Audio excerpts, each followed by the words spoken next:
So let's go ahead and talk about Assassin's Creed Shadows again. I recently beat the game as of last night. I think it's the worst in the series.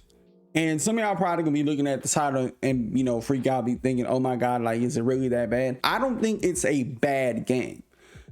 I think it's a good game.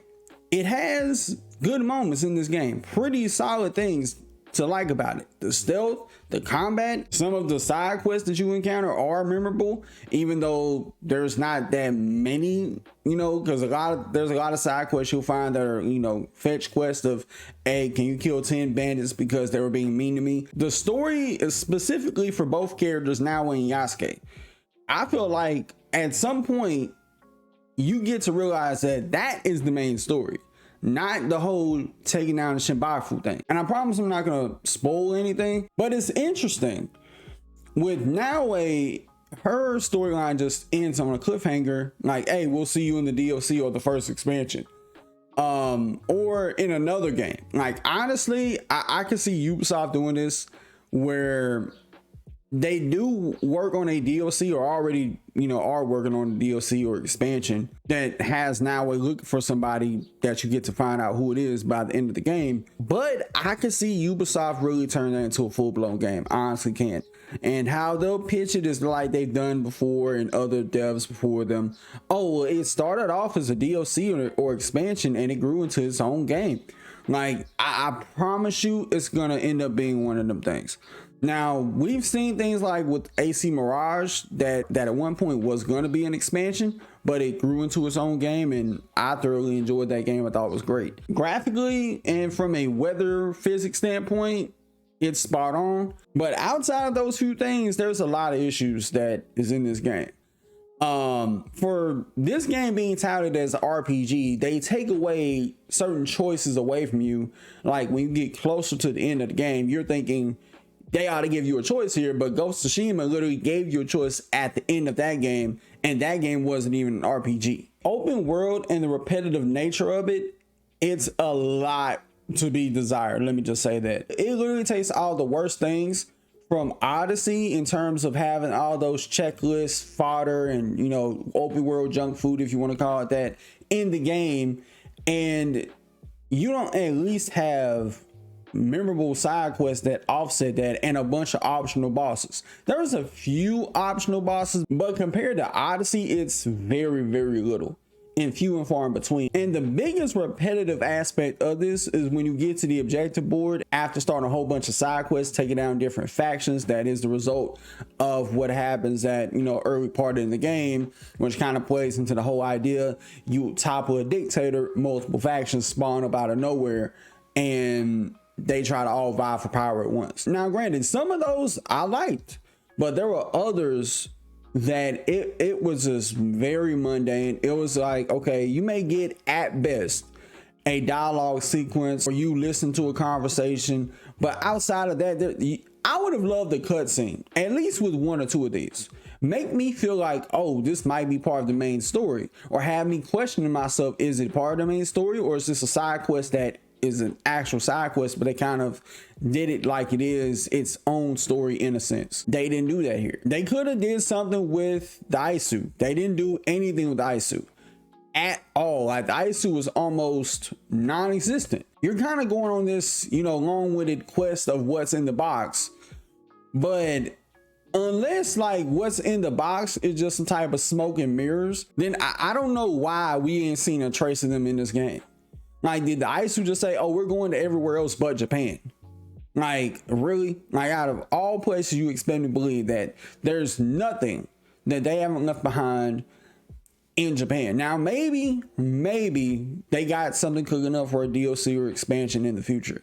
We'll see. In this group known as the Shinbaku, they're pretty much the last leg of what is left of the Order of the Ancients. And this group is scared shitless of the Templars. They fear them. And crazy enough, there's only one person in the whole group that knows about the Templars. Everybody else is like, we don't know who they are. We're just here for conquest and power and riches and gold. Like, that's all they cared about. They could have easily had a moment of conflict between Naoe and Yasuke when it comes to one of the members, but they didn't do it.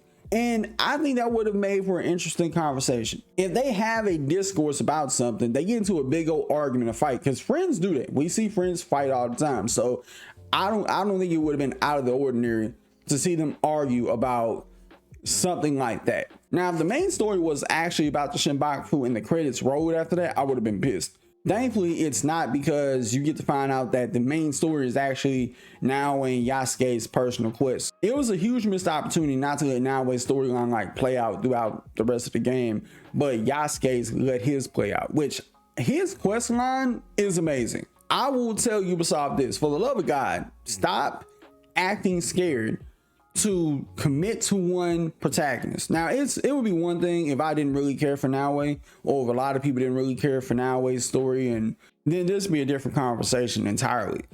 But Naoya is somebody whose storyline I'm compelled by. Like, I want to know more about what's gonna go on with her personal journey, and even outside of Japan for that matter. They definitely, for me at least, are setting up a sequel with Naoya in some way, shape, or form. I don't know how they're gonna do it, but I would want the Quebec team, if their next game is another Assassin's Creed game, to stick with Naoya, because I think there's potential there. And then that kind of leads me to talking about the modern day stuff, or lack thereof, even though months ago Ubisoft said this. When they said this months ago, saying that this game would begin a brand new modern day story after post Desmond Blues, which I don't care what nobody says. I enjoyed those little modern day sections, even though you didn't know who you was playing as in Unity and even Syndicate. Kind of gave me a vibe of like The Matrix, if that makes any sense. You're working at this office job, but then somebody's telling you, hey, you got to break free, or something like that. Like, you get the idea. Quote, by drawing meaningful contrasts between past and present, we aim to restore the balance that was once the hallmark of the franchise.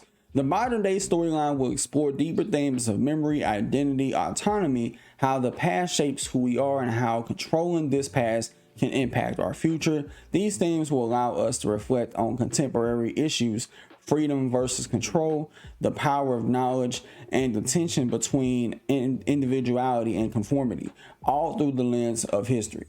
They say that, but we literally got nothing with Shadows. Like, you don't see any traces of it. You're kind of being led on this Reese's Pieces trail, like, ooh, a piece of candy, ooh, a piece of candy, ooh, a piece of candy. It keeps happening, not only with the modern day stuff, the maybe brief, vague mention of the Isu, mentioning of the Templars and their current issues at hand. I just, can't wait till we get back on track at some point. Y'all have to, because people been asking for y'all to get back to that for a long time. I know some people may not care for it, but it's a staple part of the franchise. It's what's made the whole franchise great from day one. And besides, the ending of Valhalla, I don't know if you want to call that some type of plot armor or cliffhanger, how that modern day story ended years ago. And not to mention with the leak that we seen a little over a year ago. Damn.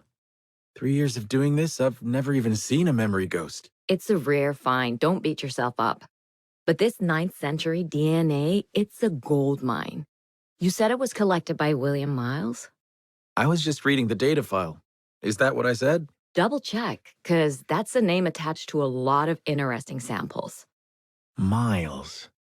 Why does that sound familiar?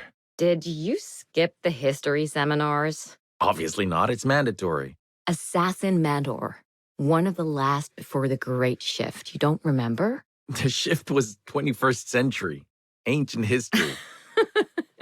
With something like that, I would imagine the modern day in a big way is going to be involved, because there's no way.